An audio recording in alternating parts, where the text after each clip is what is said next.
प्रश्न है, मैं छात्र हूँ, तो मेरा ये प्रश्न है, मेरे ना श्रीनाथ जी है, उनकी सेवा मैं किस तरह करूँ? ये ऐसा क्यों किया हमने? हम भी यही करते। जब हम 8-10 वर्ष की उम्र तक थे, हम आपसे झूठ नहीं कहेंगे, तो हमको बहुत ज्यादा जप नहीं करते। गोविंद देव जी हमें बहुत पसंद है, गोपीनाथ जी हमें और भी ज्यादा खूब पसंद है, जगन्नाथ जी का तो हम हर साल जाकर दर्शन करते ही करते हैं। परंतु हुआ ये कि राधा रमण जी ने थोड़ा दिल चुरा लिया है महाराज।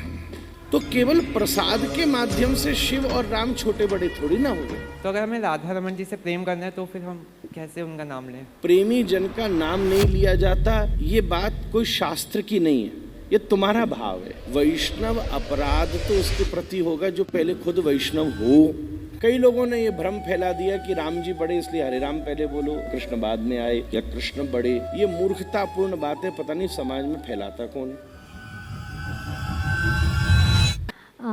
गुरुजी, मेरा सवाल है कि फॉर द एमेच्योर मतलब जो मतलब भक्ति पद पे अग्रसर होते हैं शुरुआत में, देन एक पीक लेवल पे भक्ति पहुंचती भी है, but then a distraction comes and एक विशियस साइकिल चलती रहती है, तो उसको ब्रेक कैसे करें? How to restrain from the distraction और the what we can say like if you are मतलब भटक रहा है मन कभी। ठीक है, राधे, थैंक यू।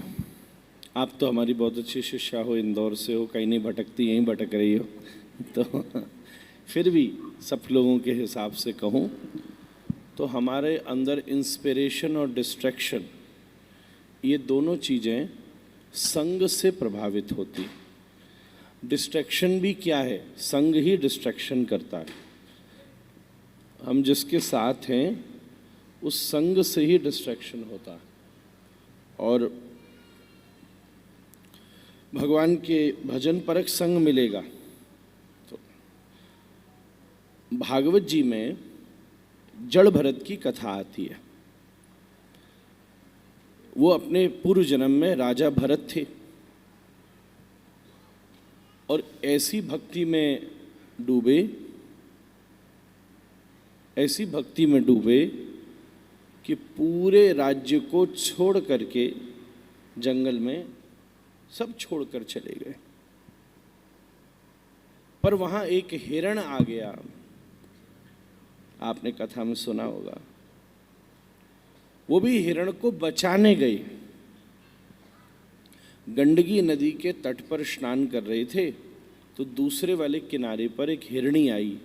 उसको देखकर बड़ा अच्छा लगा, तो बड़ी जोर से शेर ने दहाड़ मारी। वो देखकर हिरणी घबरा गई और उसका पैर फिसल गया और नदी में गिर गई। ठंडा पानी था। अचानक उसका प्रसव हो गया। जैसे माता बहुत लास्ट मंथ में हो और कोई भी झटका लग जाए, घबरा जाए, तो प्रसव होने की संभावना तो डॉक्टर भी कहता। पर हुआ ये कि उस हिरणी की तो मृत्यु हो गई, पर बच्चा डूब रहा था नदी में। अब बच्चे को देखकर साधु को दया आ गई, तो साधु गया, बच्चा के लिए आया। अब छोटा बच्चा था तो कंबल से ढक दिया, हाथ से दूध पिलाने लगा। यहाँ तक तो ठीक था, पर अब उसी से मोह हो गया। और इतना हो गया कि पहले आंख बंद करते थे तो नारायण याद आते थे, अब हिरण का बच्चा याद आता है। और इतना हो गया कि एक दिन हिरण का बच्चा भाग गया और ये उससे इतने ज़्यादा मोहित हो गए कि उसकी याद में अपने शरीर तक को छोड़ दिया। आप कथा से परिचित हो। तो इस विषय में साधु जनों ने प्रश्न किया कि जो व्यक्ति महल में भी नहीं फंसा, वो कैसे एक हिरण के चक्कर में फंस गया? तो इसका उत्तर यही बताया गया कि आदौ श्रद्धा ततः साधु संगोथ भजन क्रिया। भक्ति का क्रम क्या लिखा है आचार्यों ने, रूप गोस्वामी पाद ने? जब मन में श्रद्धा जागृत हो तो साधुओं का संग करते हुए भजन की क्रिया करनी चाहिए। अब साधुओं का संग नहीं होगा तो जंगल में भजन तो बहुत हो रहा था पर संग नहीं था। संग न होने की वजह से एक हिरण तक ने डिस्ट्रैक्शन कर दिया।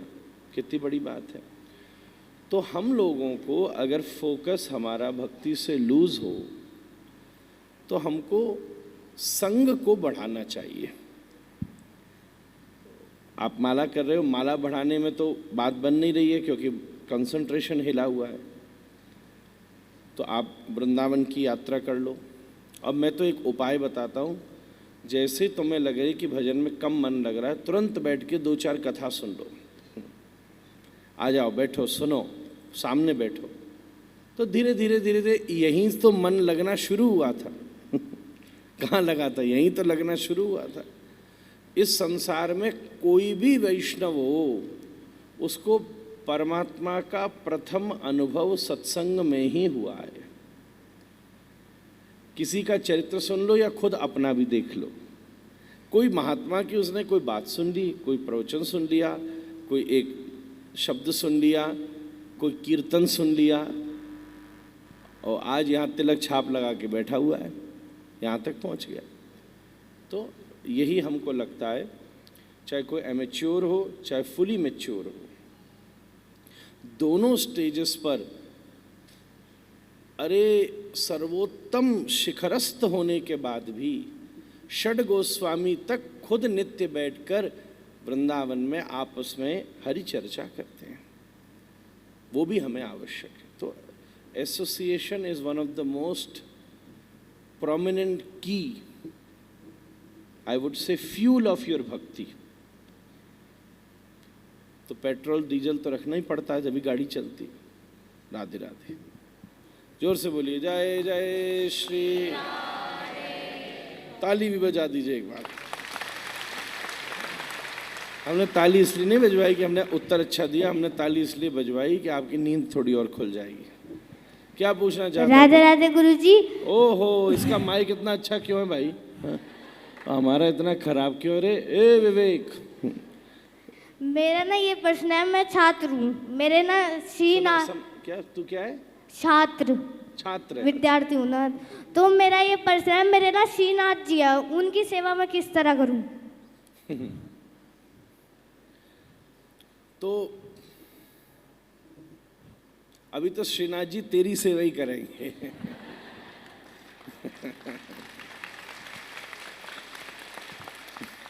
अभी तो श्रीनाथ जी को तेरी सेवा ही करने दे, तू कहाँ सेवा करेगा, उन्हें तेरी करन दे।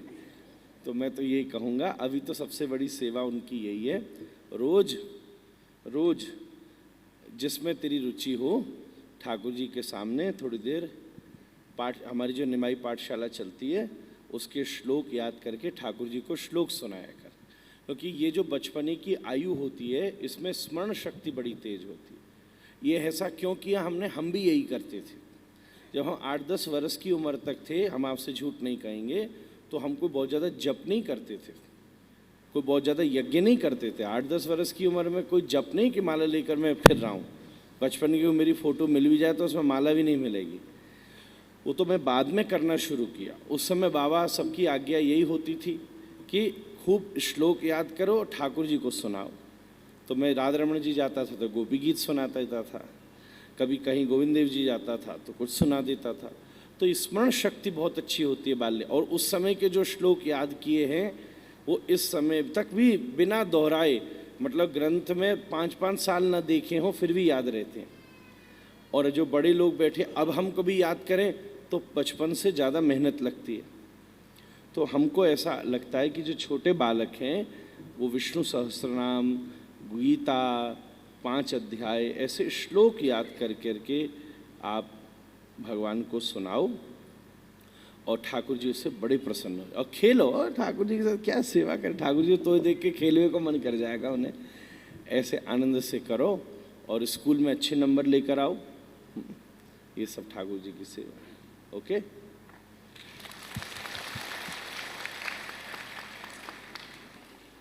हाँ, अरे वो पीछे मैया। श्री राधे राधे। आपके श्री चरणों में मेरा कोटि कोटि नमन भगवान।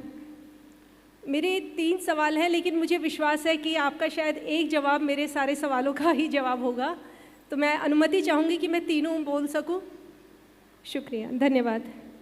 मेरा पहला था कि ठाकुर जी के सभी स्वरूपों से अनन्य प्रीति हो तो एक ही स्वरूप और आचार्य गुरुदेव के प्रति निष्ठा को कैसे निभाएं? जैसे 7 निधियां हैं, मैं जयपुर से हूँ, मैं डॉक्टर वेणु शर्मा साइंटिस्ट पोजीशन पे रही हुई हूँ, और मेरा यही एक सवाल था। जयपुर में गोविंद देव जी के प्रति मेरी अनन्य प्रीति है, लेकिन बाके बिहारी जी, राधा वल्लभ लाल जी, राधा रमन जी के प्रति भी कम नहीं है, श्रीनाथ जी में भी अनन्य प्रीति है। अभी तक मेरी गुरु दीक्षा नहीं हो पाई थी, तो मेरा सभी जगह समान भाव रहता है। अभी मैं गुरु दीक्षा के पद पे चलने लगी हूँ, तो एक ही स्वरूप के प्रति मैं कैसे निष्ठावान हो सकूँ? दूसरा था, कल आपकी कथा में जो भाव था भगवान शिव का, तो तुलसीदास जी की जो पंक्तियाँ थी वो मुझे बड़ा कंफ्यूज कर रही थी कल की। उन्होंने कहा शिव द्रोही राम भक्त नहीं हो सकता, राम द्रोही शिव भक्त नहीं हो सकता। तो हम वो प्रसाद के प्रति कैसे अपनी निष्ठा करें, उसके प्रति हमारा क्या भाव और क्या करनी होनी चाहिए कि हम भगवान शिव और राम दोनों का अनुग्रह प्राप्त कर सकें। तीसरा भगवान, मेरा ये एक सवाल था कि अधिकतर हम YouTube पे बड़े कथा सुनते हैं, तो एक वो भाव बड़ा सुना है कि भगवान शिव ही श्री राधा जी हैं और महाकाली ही श्री कृष्ण हैं। तो क्या इस पे भी कृपया मेरा थोड़ा संशय दूर करें, प्रकाश डालें, बड़ी कृपा होगी आपकी। श्री राधे राधे। राधे राधे मैया। तो मैं तीनों प्रश्न का एक उत्तर नहीं दूंगा। तो पहले तीनों प्रश्नों को सार में, आप खड़ी रहोगे तो मुझे दिखेगा, ये आगे थे आप पीछे हो, अगर आपको असुविधा नहीं हो तो मैं पहले प्रश्न की बात ये कहूँगा। देखो, मूलतः तो कृष्ण एक ही हैं।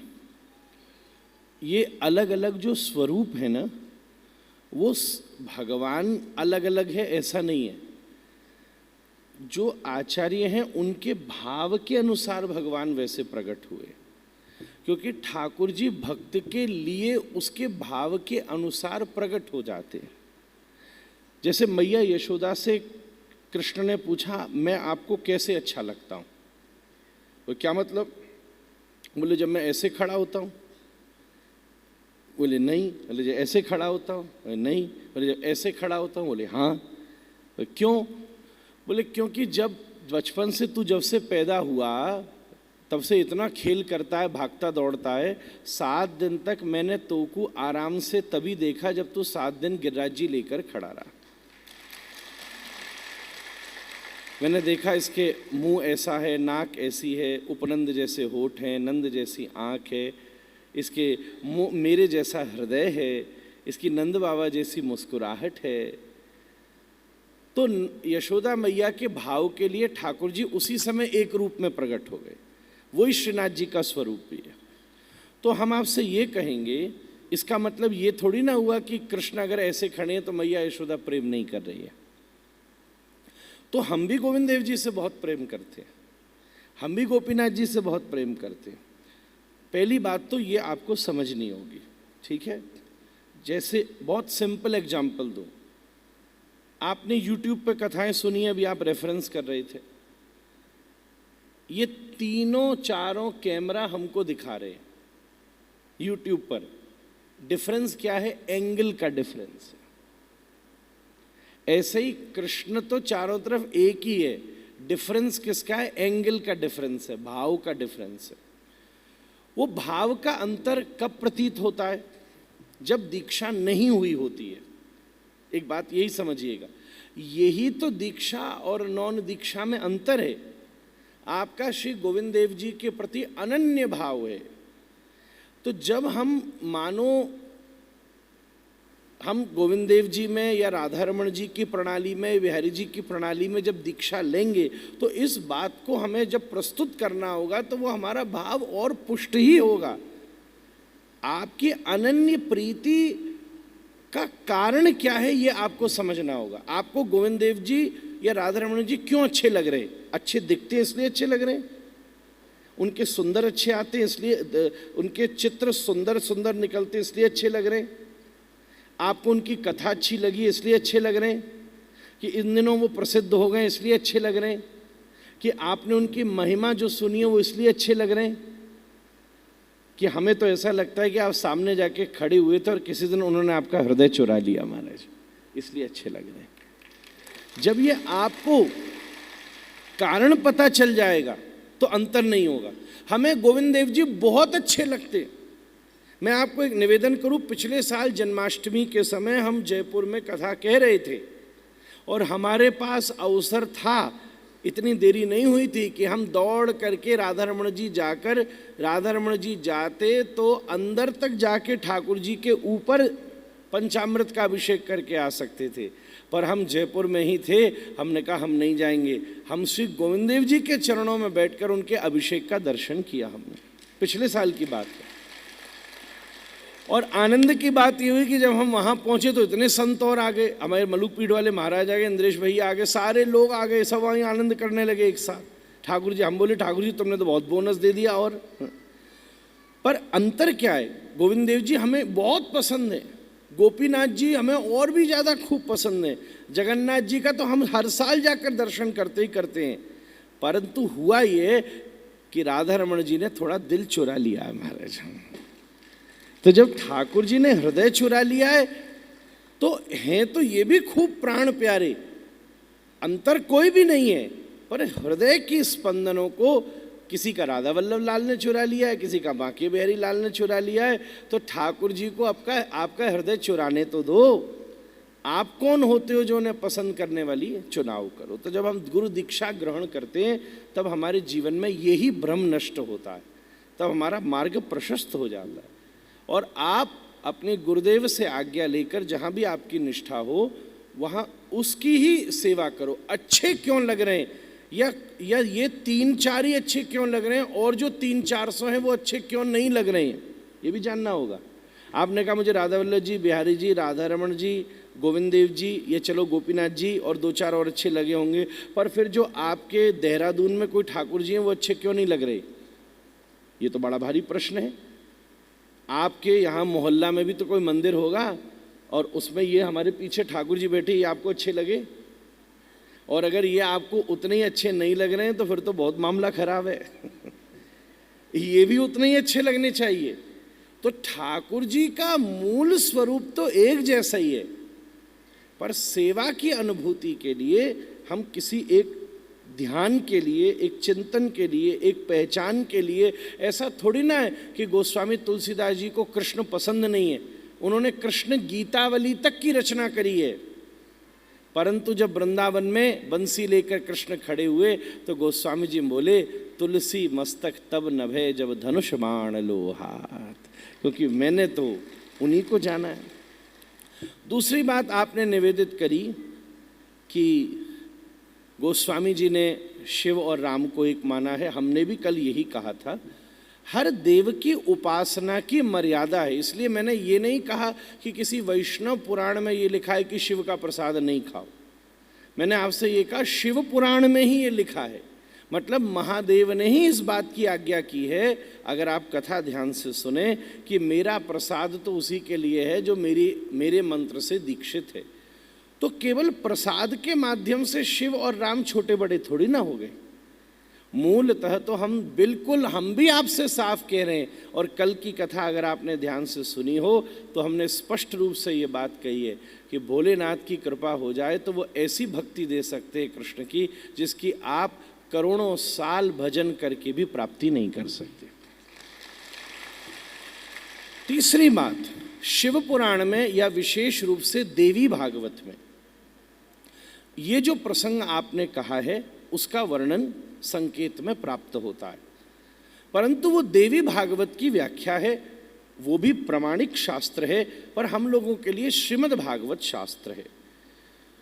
ये अपनी अपनी इष्ट की प्रणाली के अनुसार व्याख्या होती है। जो शैव लोग हैं वो राधा कृष्ण से इस रूप से कनेक्ट होते हैं। हम वैष्णव लोग तो शिव और शक्ति से भी इस रूप में कनेक्ट होते हैं कि ये राधा रानी के अंश हैं, ये कृष्ण के अंश हैं। तो ये जानने से कोई अंतर नहीं पड़ेगा कि कौन क्या है, अंतर इससे पड़ेगा प्रकृति और पुरुष, शक्ति और शक्तिधर, उनका जोड़ा है। श्री कृष्ण साक्षात ईश्वर परम कृष्ण सच्चिदानंद विग्रह अनादिरादि गोविंद सर्व कारण कारणम है, और श्री राधा रानी उनकी आह्लादिनी शक्ति हैं। शक्ति और शक्तिधर का ये जोड़ा है। वो शक्ति और शक्तिधर ही सीताराम के रूप में प्रकट होते हैं, वो शक्ति और शक्तिधर ही उमा महादेव के रूप में प्रकट होते हैं, वो शक्ति और शक्तिधर ही श्री राधा कृष्ण के रूप में लीला को प्रस्तुत करते हैं। यही उसका सारांश स्वरूप। राधे राधे। राधे श्याम प्रभु जी, मेरा प्रश्न ये था कि मैंने सुना था कि जैसे कोई प्रेमी जन होते हैं, एक दूसरे का नाम नहीं लेते हैं जो ज़्यादा प्रेम करते हैं, तो अगर हमें राधा रमन जी से प्रेम करना है तो फिर हम कैसे उनका नाम लें? क्योंकि बिना नाम लिए रहा नहीं जाता, और नाम लेके फिर ऐसा लगता है कि जेलसी सी होती है कि हम खुद पे अपनी कृपा करने के लिए राधा रमन जी का नाम ले रहे हैं। हम तुम्हारी बात से, ऐसा नहीं होता बेटा, बैठो। ये भाव की असिद्धि का स्वरूप है। हम नाम लेकर के नाम स्मरण, नाम संकीर्तन के अभ्यास से अपने अनर्थ की निवृत्ति कर रहे हैं। अगर हम योग्यता का विचार करेंगे तो सॉरी टू से, यहाँ इंक्लूडिंग मेरे साथ, इस पूरी सभा भागवत जी के सानिध्य में तो मेरे समेत हम लोगों में से किसी की योग्यता नहीं है।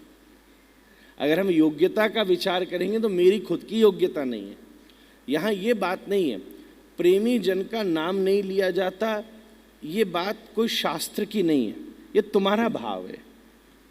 तुम्हारा भाव है तो तुम्हारे लिए सही है, पर ये सिद्धांत नहीं हो सकता।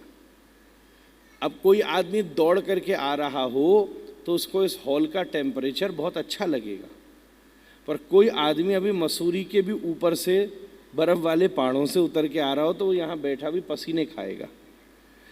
तो वो अगर कहे कि इस हॉल में बहुत गर्मी है तो ये उसका एक्सपीरियंस है, ये रियलिटी नहीं है, ये तुम्हारा भाव है। पर ऐसा कहाँ लिखा है कि प्रेमी का नाम नहीं लेना चाहिए?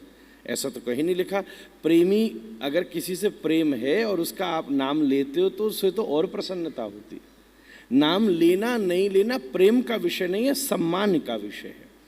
सम्मान के लिए हम श्री राधा रमन लाल बोल देते हैं, श्री जी बोल देते हैं, लालजू बोल देते हैं। जब कभी ठाकुर जी को लेकर किसी से संवाद कर रहे हैं तो हम संकेत नाम की उच्चारण करते हैं, परंतु जब कभी नामस्मरण का भाव करते हैं तब ठाकुर जी का नाम एक स्वतंत्र तत्व है, उसका अभ्यास करते। राधा रमण राधा रमण राधा रमण राधा रमण, हरे कृष्ण कृष्ण कृष्ण हरे हरे, हरे राम राम राम हरे हरे। इसलिए इसका ये अर्थ है, तुम्हें नाम, जब तुम संबोधन कर रहे हो तो नाम का संकेत होता है, पर जब तुम स्मरण कर रहे हो तब हमें नाम औषधि के रूप में स्वीकार करना चाहिए। एक है संबोधन,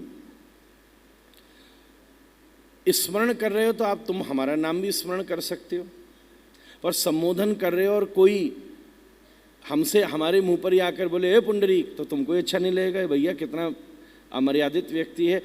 हम भी तुम्हारा नाम ऐसे निर्लज्जत की तरह बोलें तो तुम्ही को नहीं अच्छा लगेगा। तो संबोधन के लिए अलग विषय होता है, सुमिरन के लिए अलग विषय होता है। ऐसे हमें इसे समझना चाहिए। जय गौर श्री राधा रमन विजेते। जय जय, मेरा ये प्रश्न था कि जैसे हम जब ज़्यादा भक्ति करते हैं या जब करते हैं या कथा सुनते हैं तो कई बड़े लोग हम पे मतलब शंका करते हैं, भक्ति पे वैष्णव अपराध करते हैं और हम उनको जवाब भी नहीं दे पाते, तो वैष्णव अपराध से कैसे बचें? पहले ये समझना होगा वैष्णव अपराध क्या है। तुमने जो प्रश्न किया कि बड़े लोग शंका करते हैं, हम उनको कुछ कहते, वैष्णव अपराध तो समझना होगा ना। पहले वैष्णव अपराध तो उसके प्रति होगा जो पहले खुद वैष्णव हो। इस बात की ढाल बना के बहुत सारे लोग निकलना चाहते, माथे पे लगाया तिलक, धोती पहनी, कुछ भी काम कर लिया और सामने वाले व्यक्ति ने कुछ बोला तो कह दिया ए वैष्णव अपराध कर रहा है। तो वाह, पहली बात, जो अपने आप को अपने मुंह से वैष्णव बोल रहा है धरती में वो कभी वैष्णव हो ही नहीं सकता। महाराज सूरदास तुलसीदास जी सरीके कह रहे हैं, मौसम कौन अधम खल पापी, मौसम कौन अधम खल पापी। हम वैष्णवों की चरण धूलि के समान भी नहीं है। तो पहली बात तो ये समझनी होगी। दूसरी बात ये है, वैष्णव अपराध हम किसको कहते हैं? वैष्णव अपराध हम तब होता है जब हमारे भीतर ईर्ष्या पैदा हो,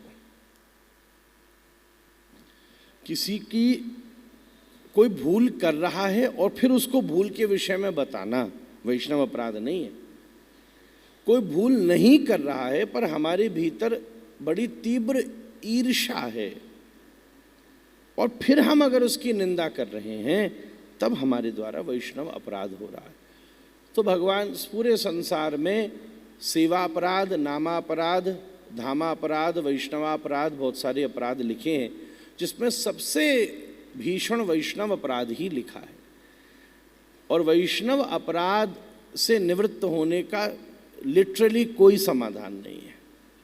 उसका तो एक ही समाधान है कि भगवान का नाम स्मरण करो और श्री ठाकुर जी से स्वयं जाकर प्रार्थना करो। श्री ठाकुर जी जब मतलब हमारे द्वारा वैष्णव अपराध कब होता है? जब हमारे भीतर भी अभिमान आता है कि हम कुछ हैं। जैसे एक भक्त हुए पुंडरीक विद्यानिधि, चैतन्य चरितामृत में उनका प्रसंग आता है। वो गए जगन्नाथपुरी और जगन्नाथ मंदिर में जाके उनका पंडों के प्रति कुछ भाव अलग आ गया। अरे क्या पढ़ना है, पता नहीं क्यों कहते हैं हम जगन्नाथ जी के पंडा कुछ भी करते फिर रहे हैं। तो उनके मन में ये भाव क्या, उन्हें ये लगा कि हम बड़े श्रेष्ठ वैष्णव हैं और देखो पंडा कैसे हैं। ये कहकर जब पुंडरीक विद्यानिधि सो गए ना, तो रात में जगन्नाथ जी ने डंडा लेकर पिटाई करी महाराज ने। सोते को पिटाई करी कि तुम्हारी हिम्मत कैसे हो गई जो हमारे पंडान को कुछ तुमने कहा। दूसरी बात, चैतन्य महाप्रभु गया में गए और जो उनके साथ विद्यार्थी थे, तो जो गया में श्राद्ध कर्म करने वाले सब लोग थे, उनके प्रति दुर्भाव पैदा हो गया। तो चैतन्य महाप्रभु ने कुछ किया तो है नहीं, लौट कर आए, बुखार चढ़ा दिया। तो सबने पूछा बुखार की दवाई क्या है? बोले एक काम करो, यहाँ के जितने तीर्थ जन हैं उन सबके चरणों की धूली लाकर उसको पानी में घोल मिलाकर मेरे माथे पर लगाओ, तब मेरा बुखार उतरेगा।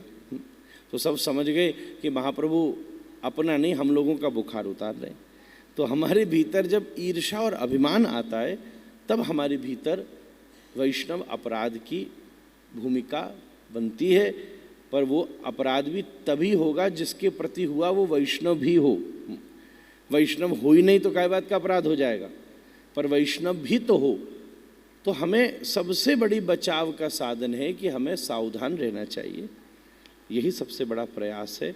विनम्र रहने का प्रयास कीजिए और खूब ठाकुर जी का नाम स्मरण करने से ही उससे बचाव हो सकता है। जय जय श्री राधे। महाराज जी के चरणों में प्रणाम। महाराज जी, मेरा ये प्रश्न है, लाइफ में कई बार ऐसा होता है जब हम किसी अपने किसी ड्रीम को या किसी सपने को या किसी इंसान को पूरी सिंसेरिटी के साथ चाहते हैं और बहुत पॉसिबल एफर्ट्स मारने के बाद, पूरी कोशिश करने के बाद भी वो चीज़ ना हो। अब वो चीज़ तो हो ही नहीं, तो हम कहीं ना कहीं बहुत समय अपना वेस्ट कर देते हैं उससे जुड़ी स्मृतियाँ, अटैचमेंट और मेमोरीज़ में। अब वो चीज़ से कैसे बाहर निकले और ये इस सब में जो हमारा बल वेस्ट हो रहा है, उस एनर्जी को हम राधा रमन जी के चरणों में कैसे डाइवर्ट करें? बेटा, इसी सब का नाम तो साधना है, अभ्यास है, भजन है। इसी का नाम तो भजन है जो तू पूछ रहा है। तो जब जागो तब सवेरा।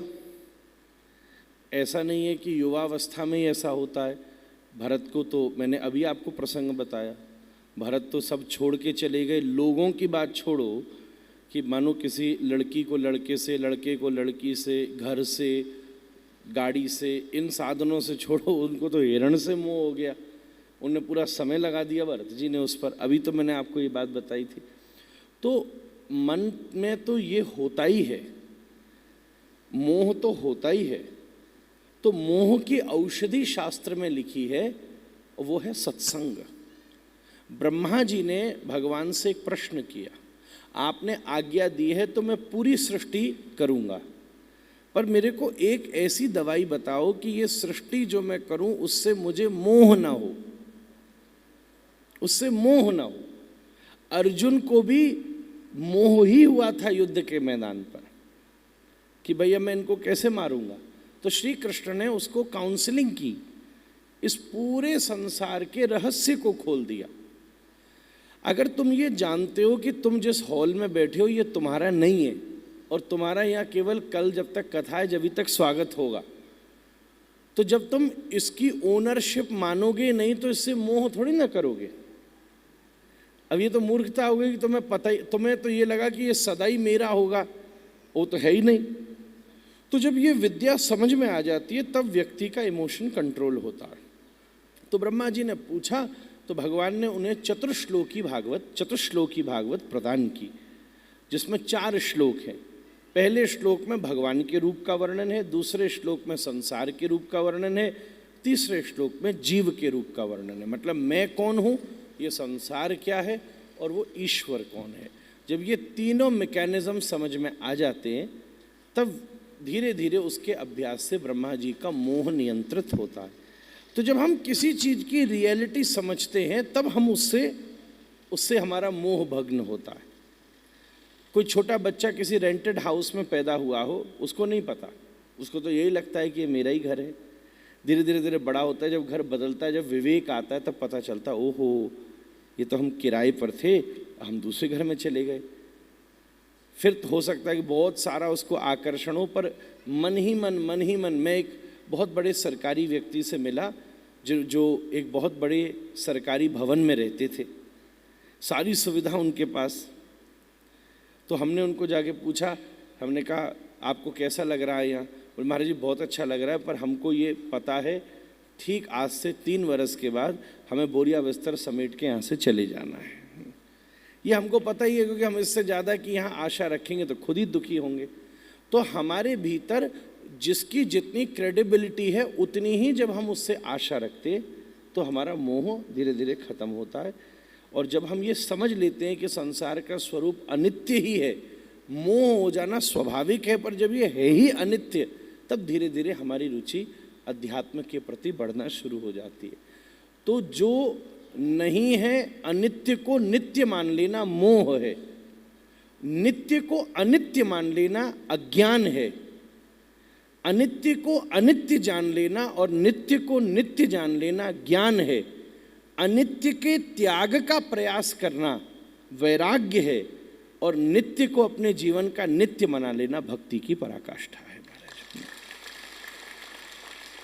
ये मेथड जिस दिन समझ में आ गया, ये व्याख्या करना सरल है, आई बिलीव इतना आसान नहीं है जो हमने तुझसे कहा या तूने जो हमसे पूछा, पर करत करत अभ्यास के जड़मति होए सुजान। वैराग्य च गृहते, मन को अभ्यास कराने से हम आगे बढ़ सकते। धन्यवाद। छोटा सा महाराज जी आपको कोटि कोटि प्रणाम। बस ये आप लोग हरे राम हम लोग हरे राम बस हरे राम राम राम हरे हरे, हरे कृष्णा कृष्णा कृष्णा, हम ये भजते हैं। आप लोग हरे कृष्णा कृष्णा कृष्णा हरे हरे, हरे राम राम राम हरे। इसमें क्या फ़र्क है? आज सुबह हमने दीक्षा के सत्र में इसकी व्याख्या की थी, जो बच्चे आए थे। फ़र्क तो कोई भी नहीं है माँ। अब मेरे को एक चीज़ ये बता, तो यहीं रहे। एक चीज़ मुझे ये बता कि अच्छा कोई बात नहीं, उनको बैठने दो, हम तेरे तो उत्तर दे रहे, तू सुनी नहीं रही है। हमारे बच्चे तो सॉर्टेड है सारे, हम सुबह ही बता दिए। अब बोलो, तो अंतर कोई भी नहीं है। हरे राम जप लो, हरे कृष्ण जप लो, उसमें कोई अंतर नहीं है। पहली बात तो ये है कि अपने को अपनी परंपरा से जो चीज़ें मिली हैं अपने को उसका वैसे अभ्यास करना चाहिए। पहला तो ये नियम हुआ। दूसरी बात, इस पे एक बात छिपी हुई है, एक रहस्य छिपा हुआ है। हालांकि अगर मैं 5-6 बार बोलूँगा तो हरे राम बोलने वाले को हरे कृष्ण पहले आ जाएगा, हरे कृष्ण बोलने वाले को हरे राम पहले आ जाएगा। तुझे पता है, तू बीच हॉल में घुसे अगर जब कीर्तन चल रहा हो तो तू कैसे डिसाइड करेगी कि मैं हरे राम पहले गा रहा हूँ कि हरे कृष्ण पहले गा रहा हूँ। अंतर इतना सा है कि ये मंत्र 2 जगह मिलता है। एक मिलता है कलिसंतरणोपनिषद में और दूसरा मिलता है ब्रह्म वैवर्त पुराण में। तो हमने जो बड़ों से बात सुनी है वो ये सुनी है कि जब कलिसंतरणोपनिषद में ये मंत्र हरे राम से लिखा हुआ है, हालांकि प्रेसों में जब छापा गया, अभी भी छापा गया, तो रंगनाथ प्रेस थी बंबई की जो बड़ी पुरानी मानी गई थी। हम जब उसमें जाते हैं उसकी पुरानी प्रतियों में कहीं कहीं हरे कृष्ण भी मिलता है, पर चलो जो प्राप्त प्रसिद्ध प्रति है हम उसकी बात करें तो कलिसंतरणोपनिषद में ये मंत्र हरे राम करके मिलता है। पर ब्रह्म वैवर्त पुराण में ये मंत्र हरे कृष्ण करके मिलता है। मतलब उपनिषद में ये मंत्र लिखा हुआ है हरे राम से, और पुराण में ये मंत्र लिखा हुआ है हरे कृष्ण से। अब इसमें अंतर क्या है? अगर आप उपनिषद का मंत्र बोलते हैं तो वो वेद का मंत्र होता है, और वेद के मंत्र बोलने में वेद की मर्यादा का पालन करना होता है। जैसे महामृत्युंजय, जैसे गायत्री, जिसमें वर्ण का भी विचार है, यज्ञोपवीत का भी विचार है, समय का भी विचार है, मुहूर्त का भी विचार है, पवित्रता का। हरे राम सब कर सकते हैं, हमारे शिष्य भी करें, पर फिर वो उस मंत्र की वैदिक मर्यादा का पालन करते हुए करें। संकीर्तन नहीं कर सकते, वेद मंत्र का संकीर्तन नहीं हो सकता, उछल कूद नहीं कर सकते कि तुम सहस्त्र शीर्षा पुरुष करके नाचोगे, उल्टा हो जाएगा। कि त्रम्बकम जजा मही करके तांडव करोगे, उल्टा हो जाएगा काम। वेद के मंत्र को बोलने की मर्यादा। परंतु उपनिषद के जब पुराण का कोई मंत्र है उसकी अपनी मर्यादा। पुराण के मंत्र में विधि निषेध नहीं है, इसलिए पुराणों की रचना इसलिए की गई कि पुराणों को तो कोई भी सुने, न उसमें स्त्री पुरुष का भेद है, न उसमें किसी विधि निषेध का भेद है। तब इसलिए हरे कृष्ण कहकर तुम संकीर्तन भी कर सकते हो, गाओ भी, जपो भी, नाचो भी। और पूरी दुनिया में आप देखते भी हो जो हरे कृष्ण कर रहे हैं उसमें अंग्रेज भी कर रहे हैं, विदेशी भी कर रहे हैं, जिनको कई बार मलेच्छ तक कहा जाता है वो भी कर रहे हैं, क्योंकि पौराणिक मंत्र के होने के कारण उसमें विधि निषेध समाप्त होता है। यही एक अंतर है, वैसे कोई अंतर नहीं है। तो हरे राम कहने से विधि निषेध का पालन होगा, और हरे कृष्ण पहले कहने से विधि निषेध की निवृत्ति हो जाएगी। कलयुग का जीव सदैव अपवित्र है, चाहे हम हो चाहे कोई भी हो। इसीलिए आचार्यों ने इस प्रकार से उस मंत्र की व्यवस्था की है। कई लोगों ने ये भ्रम फैला दिया कि राम जी बड़े इसलिए हरे राम पहले बोलो, राम पहले आए तो हरे राम पहले बोलो, कृष्ण बाद में आए या कृष्ण बड़े। ये मूर्खतापूर्ण बातें पता नहीं समाज में फैलाता कौन है और इनको पालन कौन करता है। और सही बात तो ये है, सबसे बड़ा मूर्ख तो वो है जो इन बातों को मान लेता है, और वो वही मानता है जिसके भीतर शास्त्र का कोई प्रवेश नहीं है। जबरदस्ती की बातें समाज में फैल जाती हैं। जैसे कईयों ने फैला दी घर में महाभारत नहीं रखना, घर में महाभारत होगी। पता कहाँ लिखा है भाई? अब कोई कम हो रही है क्या? कौन सी कम हो रही है महाभारत? ये बताना। एक दूसरे का मुंह तोड़ने को तैयार बैठे हैं लोग, तो महाभारत तो अभी भी हो ही रही है, उसका उससे कोई संबंध नहीं है दूर दूर तक। तो मैं आपसे निवेदन करूं कि आप इस बात को बिल्कुल स्पष्ट रूप से देखिए। शास्त्र का पूरी कृष्ण कथा को जानना महाभारत पढ़िए, पूरी राम कथा को जानना महर्षि वाल्मीकि के द्वारा प्रकट हुई रामायण से श्रेष्ठ ग्रंथ दूसरा हो ही नहीं सकता, कुछ भी हो जाए। इसी प्रकार से शास्त्र का जब हम आश्रय लेते हैं तब ये सब नहीं होता है। तो हमारी गौड़ीय संप्रदाय में हरे कृष्ण इसलिए पहले नहीं बोला जाता कि कृष्ण बड़े हैं राम जी छोटे हैं। चैतन्य महाप्रभु का एक और दूसरा संकीर्तन है, राम राघव राम राघव राम राघव रक्षमाम, कृष्ण केशव कृष्ण केशव कृष्ण केशव पाहि माम। उसमें तो उन्होंने राम राघव ही पहले बोला।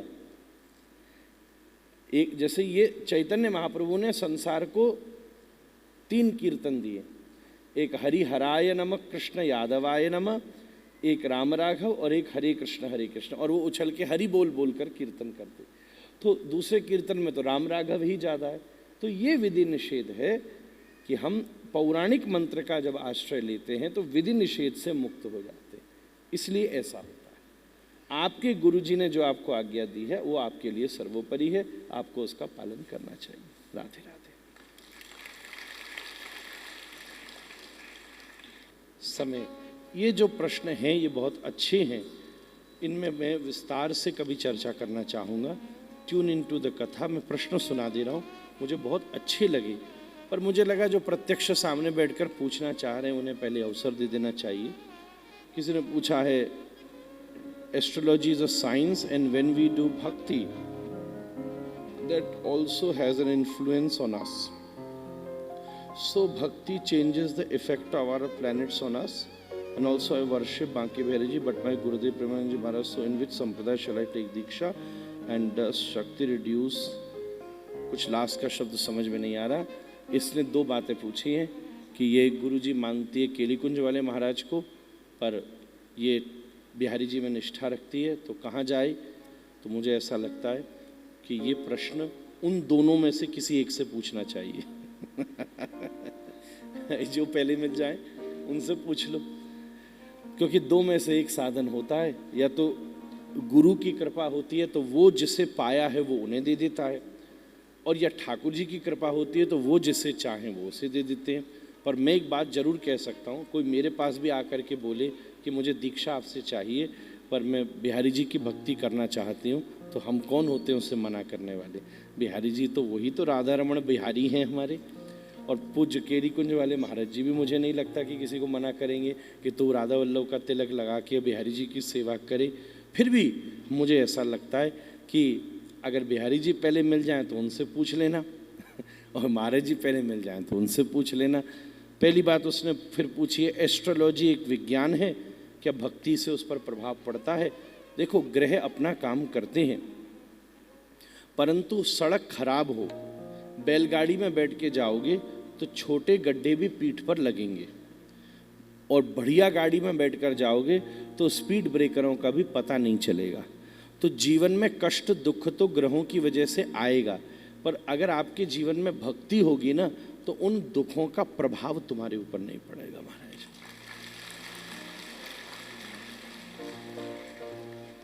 इस बालिका लाला लाली जो भी है उसने तो मुझे 5-6 प्रश्न जगन्नाथ महाप्रभु से रिलेटेड कह दिए हैं। बहुत अच्छे अच्छे प्रश्न हैं, ऐसे प्रश्न भी आपके भीतर आने चाहिए। उत्तर तो मैं भी शायद इतने नहीं दे सकूंगा। इसने प्रेम लक्षणा भक्ति वृद्धि परक प्रश्न पूछे हैं। बलभद्र जी का गौर वर्ण है, जगन्नाथ जी का श्याम वर्ण है और सुभद्रा जी का पीत वर्ण है, ऐसा क्यों है? ये बड़ा अद्भुत प्रश्न है। जगन्नाथ जी काली क्यों हैं, वो सफ़ेद क्यों हैं, वो पीले क्यों हैं? क्योंकि गुरु गोविंद और बीच में योग माया, ऐसे समझो सार में। काला रंग होता है असीमित रंग, अष्टम वैकुंठ के परमेष्ठि मंडल का रंग है काला। काला जब कुछ होता है तो कितना हो उसका पता नहीं। तो ईश्वर का तत्व असीमित होता है, वो कितना हो उसका पता नहीं। बलराम जी कौन है? गुरु हैं। गुरु कौन होता है? सफ़ेद, इसलिए हम भी सफ़ेद ही कपड़ा पहनते हैं ज़्यादातर महात्मा वही पहनते हैं। क्यों? सफ़ेद रंग जो होता है वो मर्यादा में होता है। लाल पीले को संभालना इतना कठिन नहीं है, सफ़ेद को संभालना जितना कठिन है। अपने ही माथे पे तिलक लगाओ, कई बार वही टपक के गिर जाता है।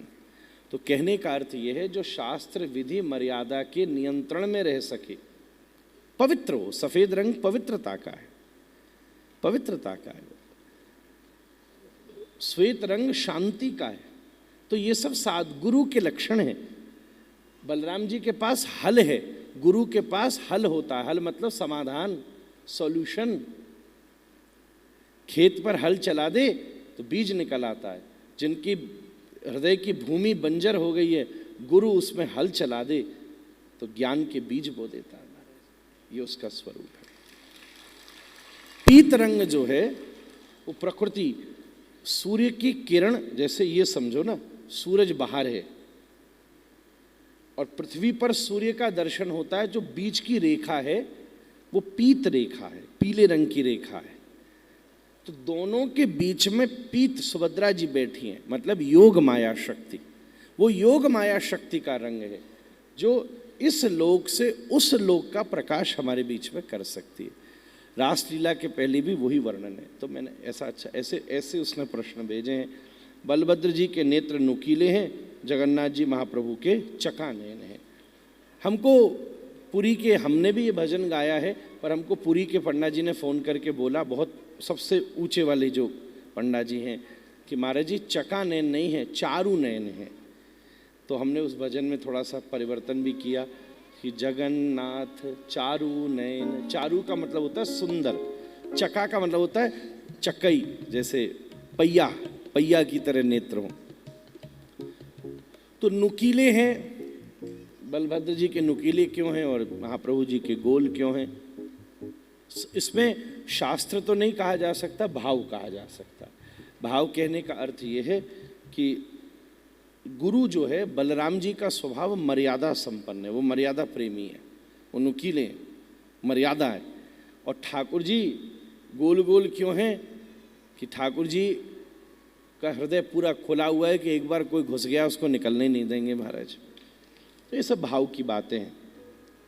बलभद्र जी का कर्णपात्र ढके हैं, ऐसे ऐसे प्रश्न पूछे। एक बड़ा प्रश्न है, राधा रमणीय दीक्षित वैष्णव गोपाल मंत्र का जाप रुद्राक्ष पे कर सकते? नहीं, हमें तुलसी माला पर, गुरु प्रसादी माला पर ही करना चाहिए। रुद्राक्ष पहन सकते हैं, हाथ में हमारे भी है। ये तो हमको जब डीलिट की डिग्री मिली थी ना, डीलिट की, डॉक्टर लगता है मेरे आगे, तब डीलिट की डिग्री के समय हमको ये उन्होंने पहना दिया था। ऐसा नहीं है, मतलब महादेव की तो कृपा है ही है। फिर उन्होंने हमसे वचन लिया कि आप डॉक्टर शब्द का यूज़ तो करोगे नहीं। मैं करता भी नहीं हूँ, ये लोग कभी कभी बोल देते हैं, और मैंने कहीं लिखा भी नहीं डॉक्टर। और दूसरा, सर्टिफिकेट रख दोगे आश्रम में, तो अगर आप इसको पहने रहोगे तो हमको ध्यान रहेगा कि हमने जो आपको एक प्रणाम किया है, एक सम्मान दिया है, आपने उसको स्वीकार किया है। तो मुझे वहाँ जो बड़े बड़े वाइस चांसलर थे, प्रोफेसर्स थे, मतलब एक चीज़ ऐसी है जो साधुओं ने नहीं पहनाई है मुझे, ये रुद्राक्ष वाइस चांसलर्स थे और बहुत सारे अलग अलग अधिकारी जन थे। उन्होंने उस समय डीलिट की डिग्री के समय, ऑर्डिनरी डीलिट की डिग्री के समय ये पहना दिया था, तब से मैंने इसको धारण रखा है। फिर भी शास्त्रों में तुलसी, कमल और रुद्राक्ष, ये तीनों को धारण करने में कोई हानि नहीं है, शास्त्र में आज्ञा भी है, आप पहन सकते हैं, पर जब गोपाल मंत्र का तुलसी पर ही करना चाहिए। और अंतिम बात है, एक जगन्नाथ जी के भ्रिकुटी पर जो ब्रह्म ज्योति चमक रही है उसका विस्तृत वर्णन कीजिए। कभी कथा में करूँगा। नारायण कवच का पाठ करते हुए शुक उवाच विश्वरूप उवाच बोलना है कि नहीं? बोलना चाहिए। अगर आप पूरे अध्याय का पाठ शुरू से कर रहे हैं, श्री शुक उवाच से, जैसे गोपी गीत को भी गोप्य ऊँचू से बोलना चाहिए। प्रथम श्लोक का पाठ करना है या 12 से ओम हरिर्विद ध्यान से। अगर आप कोई विशेष अनुष्ठान संख्या कर रहे हैं, जैसे आज मैं 15 पाठ करूंगा, तो आपको शुरू से ही बोलना चाहिए, मतलब न्यास करते हुए। निषेध हृदय ओंकारम विकारम मनमूर्धनि शकारम तो भ्रवोद्मध्ये णकारम शिखयादिषेद, ये न्यास है। ये न्यास माताएं नहीं कर सकती, पुरुष वर्गों को करना चाहिए। अगर आप नित्य प्रति केवल एक पाठ, एक नित्य नियमावली से कर रहे हैं, तब जब पहली बार शुरू करें तब न्यास करिए। तदोपरांत नित्य कर रहे हैं तो न्यास को रहने भी दे सकते हैं। फिर भी अगर नित्य करेंगे तो सर्वोत्तम बात है। हम तो नित्य करते हैं, जब मैं पाठ करता हूं तो न्यास से ही शुरू करता हूं। अतः 33 नाम भी करती हूँ। ठीक है, बहुत अच्छी बात। निस्त्यांग्री पद्म पतगेंद्र पृष्ठे दरारी चर्मा शिगदेश पासनानुष्ट गुणोष्ट बाहु। Nowadays we see many Dikshit try to make uncomfortable. I know that they are seeking from friendship relationship, other person uncomfortable, then what the relationship mean? Definitely, केवल Shri Harivansh Jai Jai, my question is, nowadays we see many Dikshit try to make uncomfortable. I know that they are seeking for friendship. अरे तो भाई seeking कोई भी कर रहा, तुझे दोस्ती नहीं करनी तो मत करे। क्या जबरदस्ती बाहर जबरदस्ती कोई गले में पट्टी डाल के दोस्ती करेगा? फालतू के प्रश्न पूछता।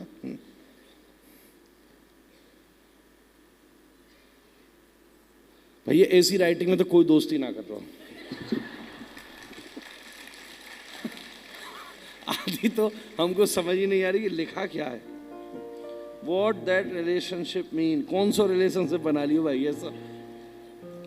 पूजा that do पूजा लाल, पूजा लाल, प्रिया लाल, डेकोरेशन इन एवरीवन।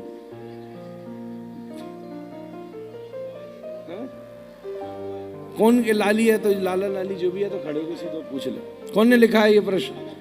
अरे इंद्र जी काय को बेइज्जत कर रहे हैं? कौन है? कौन है? तो पूछे हुए सीधा, ये तो समझ में ही ना आ रही हमको।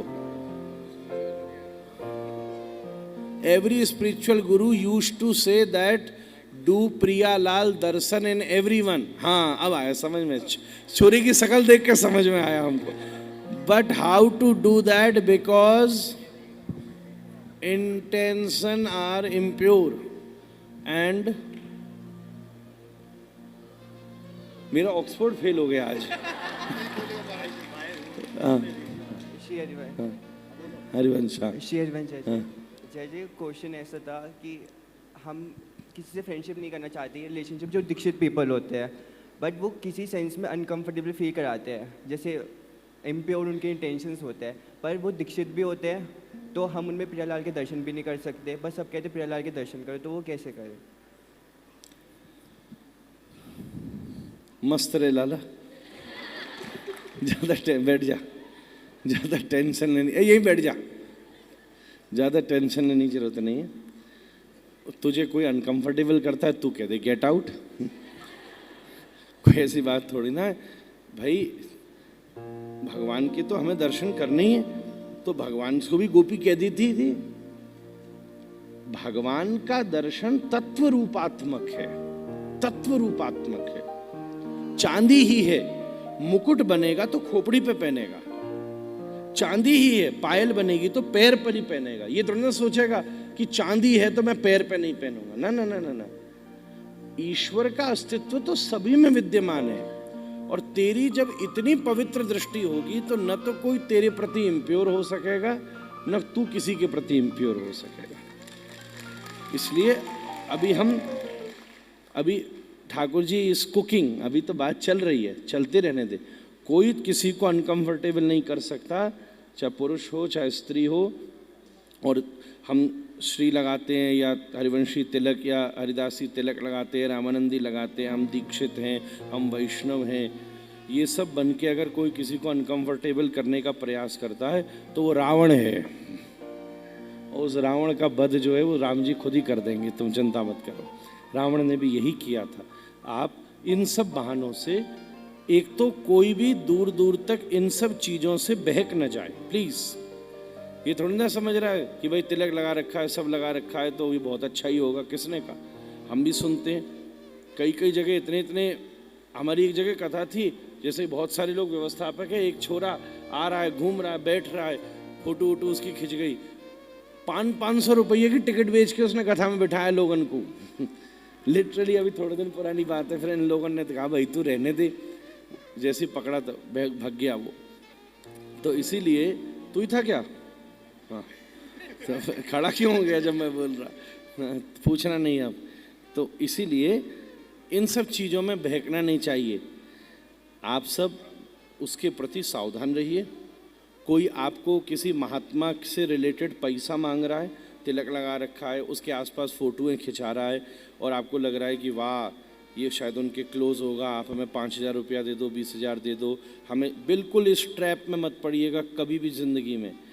कोई महात्मा की, सबके यहाँ उनकी अपनी संस्थाएं, उनका अपना सीधा सीधा मार्ग है, उस पर भी पूरी रीएश्योरेंस कन्फर्मेशन लेकर सेवा कीजिए। कोई आपको ये कह रहा है कि भाई हमसे बात कर लो, हम उस संत से मिला देंगे, बिल्कुल इस ट्रैप में किसी से मत पड़िएगा। कोई महात्मा पे फुर्सत नहीं है, कोई आपसे कभी भी नहीं मिल सकता। और ठाकुर जी कृपा हो जाए तो आपके देहरी पर, आपके दरवाजे पर 20 दिन भी बिठा दें उसे, ये ठाकुर जी की अपनी बात है। आप अति उत्साह में मत पड़िए, खूब भजन करिए, चिंतन कीजिए, कथा सुनिए। सावधान वैष्णव पर गुरु गोविंद साधु की अपने आप दृष्टि पड़ जाती है, अपने आप कार्य बनता है। ये ट्रैप में कभी किसी के पाठशाला से रिलेटेड जो आयोजन होते हैं उसका अपना संगठन है, कोई रैंडम अगर आपसे कोई उससे, पूरी हमारे यहाँ की पूरी व्यवस्था फ्री ऑफ कॉस्ट है। पाठशाला में पढ़ने वाले हर विद्यार्थी निःशुल्क पढ़ते हैं। जब कभी कहीं कोई सेशन होता है तो वो केवल वॉलंटियरली लोग उसमें भी जुड़ जाते हैं, तो उसका काम हो जाता है। मेरी कथा से संबंधित सब चीज़ें, कोई कथा की एंट्री बिल्कुल निःशुल्क है, प्रसाद बिल्कुल निःशुल्क है, श्रवण करना बिल्कुल निःशुल्क है। अगर आपको आयोजन करना है तो वो जो खर्चा है वो तुम्हारे से संबंधित है। आपने इस हॉल पर जो खर्च किया होगा वो मेरा नहीं है, वो आपका है। आपने किया, आपको 10 को बिठाना था, इतना बड़ा झूमर लगाना था कि छोटा लगाना था, वो मेरा कोई मतलब भी नहीं है उससे। मेरे को तो 3x6 की जगह चाहिए, वो आप यहाँ बिठा दो कि छोटे वाले हॉल में बिठा दो कि खुले वाले में बिठा दो। जितने लोग आएंगे सबको सुविधा होनी चाहिए। ये आवाज़ वाला भैया अपना पैसा ले लेता है, कहाँ गया? माइक एक ही लाता है, पैसा पूरा लेता है। उसके बाद में कैमरे वाला भैया अपनी व्यवस्था कर लेता है, आचार्यों की अपनी दक्षिणा हो जाती है। बिल्कुल सुव्यवस्थित आप अभ्यास कीजिए। कई लोग तो हमसे आके पूछते हैं, महाराज जी आपका क्या पैकेज है? मैंने कहा तू लुट जाएगा, भाग जाए यहाँ से।